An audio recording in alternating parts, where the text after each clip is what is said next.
What's up guys, Axis here, and today I'm going to be doing a tutorial on Octane for subsurface scattering, or SSS. And basically what this is best way I can describe it is if you shine like a light through your hand and then you look on the other side and it's a different colour, basically just scatters light going through translucent objects. And you can do this in Octane with specular materials. And before we get into this, I'm just going to show you a before and after of with and without subsurface. There we go. And also, one more thing, in the top right I'm going to have a card annotation for a survey. It's just basically going to say, do you want Octane tutorials or do you not? You know, even if you don't have Octane but you're still interested in this sort of stuff, then, you know, also say yes, because you know, if you enjoy them, then why not keep posting them? But if not, then leave a comment and I'll try and make sure I do whatever top rated comment or whatever the majority of people want. But for now, that's what I'm going to be doing. So let's just go in Cinema 4D. I'm using the version for Cinema 4D. You have to buy both. You have to buy standalone and the plugin, I think, if you want to use a plugin. So just create like a cloner object, and let's go with just a random shape like a platonic. Mess about with the shapes and stuff. I don't really have anything planned, so I'm going to click C, make it editable, get all the edges, select them all with Control A and then bevel them. Turn up the subdivisions. I don't know. Make them like a weird sphere. Something like that. You could put it in a subsurface as well if you want. Yeah, subsurface. And then what we're going to do is I'm going to put this down. I'm going to keep that there. Put that down to 2. And then we're going to put this inside a cloner object. And we're going to go to grid, render instances, which will make everything a lot faster. Make sure you check that. And then what we're going to do is we are going to, I think we'll just get a random. Might add some more objects. Let's go 5s and 500, 500, 500, something like that. We could do that, or we could also do object, get a sphere, and then select the sphere here, and then we'll just hide it. Something like that. Looks weird. Kind of cool. And then in the random, I'm going to go into parameter, and we can go this bit with all this, and scale it. Let's check uniform and absolute. Maybe not in fact. Yeah, okay. Rotation, let's just do 25, 50, 75, something like that. That looks good. And then from here we can start just adding materials and stuff. So create shader, Octane material, double click, and we're going to go specular. And now we've got a glassy object, a translucent object. And the main part here is medium, which is what we're going to be creating the SS in, which is just going to be a, what's it called? Scattering medium, there we go. And as you can see, it's gone all black and dark. And then the absorption we're going to change up to, I think it's float texture. We're going to go with the Octane noise, which I'll change in a minute, and RGB on the bottom so we can create a nice colour. So it looks good. And then we'll go bring the scale down. Basically the scale is going to control how intense this SS is. And then into the noise,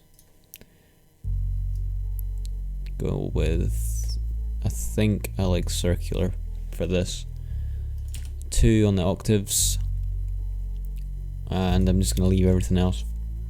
Also spice this up a bit, because spicy render, add a noise, and okay, that looks cool. Octaves, add down a bit. Just mess about with these settings. Nobody knows what they do. Okay. Okay, that looks good. Now we can start with the colouring. So let's go with like I want a purple. I want a brighter purple, a pinky purple. That's more of just a hot pink colour, like a kind of magenta there. And then we also want to add this to transmission, so I'm just going to copy this. 0.5. Just leave that at 0.5, and then transmission. In fact, there's no point in actually adding this. But I mean, RGB spectrum, right there. And now we've got the color. And now if we add this to our object, you can see we've got the object projected, but we've got these weird projection problems because it's a kind of spherical shape, so I'm going to go cubic, which should fix the problem. Sometimes you can see the texture will move with the object, but that doesn't seem to happen as much anymore. And then I'm going to go into the live viewer, I'm going to go to settings and make sure you check use priority, unless you've got like 5 GPUs. I used to have 2, but one died on me, so I'm just using 1. And I'm going to go path tracing, go down to some reasonable samples, 10 and 10, how about that? Everything else we can just leave for the moment. There we go. Doesn't look very impressive right now. I've never actually used the Octane Live Viewer on one screen, so it's going to be interesting to see how I do it. But since we've got a lot of pixels to work with, I'll just put it on this part here and move it over a bit, and then I'll just change it back to standard when I'm done with the tutorial. And now we've got to add a nice HDR. I've got a collection of these that are all just taken from the internet, all free. I don't know what we should use. I kind of like this. Can't speak today.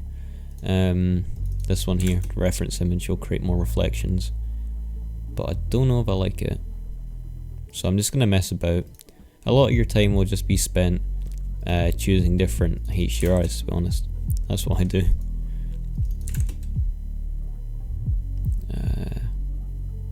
Kind of like that one. And we'll go into the medium. And as you can see, if I adjust the scale, we're going to see more coming through this object.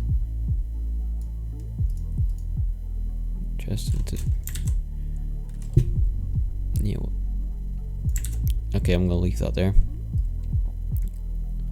And the way that you get more light to come through this is basically by adding more light sources. So let's say I add a nice cylinder, the best object in the whole Cinema 4D, and then we'll make that quite tall, round it off in the caps, just the radius 50. I'll do 550. Obviously, if you're working in a motion scene, then don't turn up the samples to like 3 billion. But since we're working in a still, we can kind of afford to make stuff a bit higher, such as samples and stuff like that. So what we're going to want to do is going to create a new Octane material, and from here we can go into the emission, texture, C4D Octane, and black body emission. Click surface brightness, looks a lot nicer in my opinion, and then we just drag this onto the cylinder and not onto the HDRI. And as you can see, we zoom in a bit.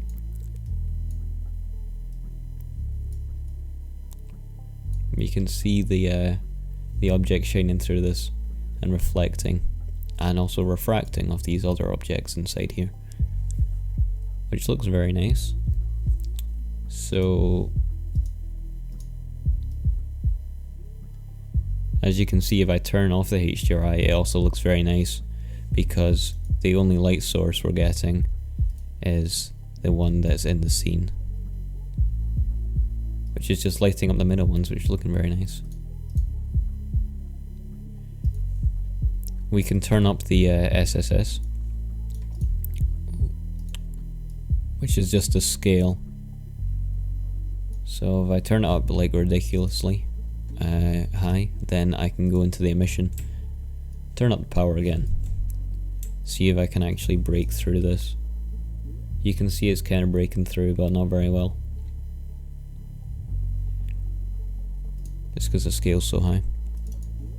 So it's just kind of a fun effect to mess around with. But some like 1 or 2 looks nicest, I think. You can also put a bit of roughness onto the object. Some point like 0.005 could look nice. Also give this kind of a blue tint. Put up in the higher Kelvin. That might also look nice. I'm messing around with different HDRIs. Bring this back to 1. Maybe making it grey. Looks quite nice. And then also finishing touches, adding something like a camera with too much what do you call it? Depth of field. I don't know why that slipped. So if we zoom in here, I've changed the going to thin lines and aperture.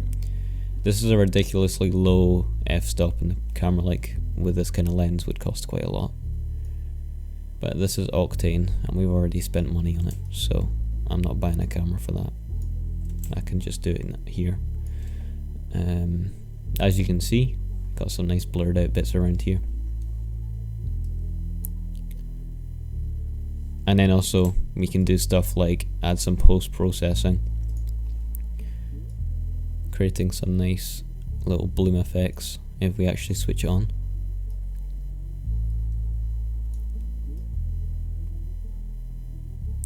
If you're going to turn this one up, I would recommend blurring it out a bit. So it's just the second dial, the glare power. I don't really like that one that much, unless you blur it out, of course. So yeah, that's looking nice. Also camera imager. I do like to mess around with the response. If you select it and then deselect it, you can use the arrows to just scroll through all of them. Find one you like, then you can just stay on it. But if you don't like any of them, you can click off Control Z, which will just undo it, which is what I did. So that's basically it. Now all you have to do is render it. If you're thinking your scene's a bit pixely, then you can turn up the sample rate here of the light, or you can turn it up here, which will increase the render time quite a lot. So yeah.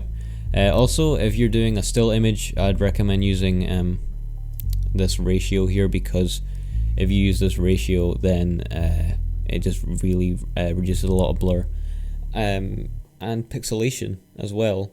But it also introduces flicker if you're doing a motion scene, which I've noticed quite a lot. But it does take quite a lot of time of renders, which is why I like it.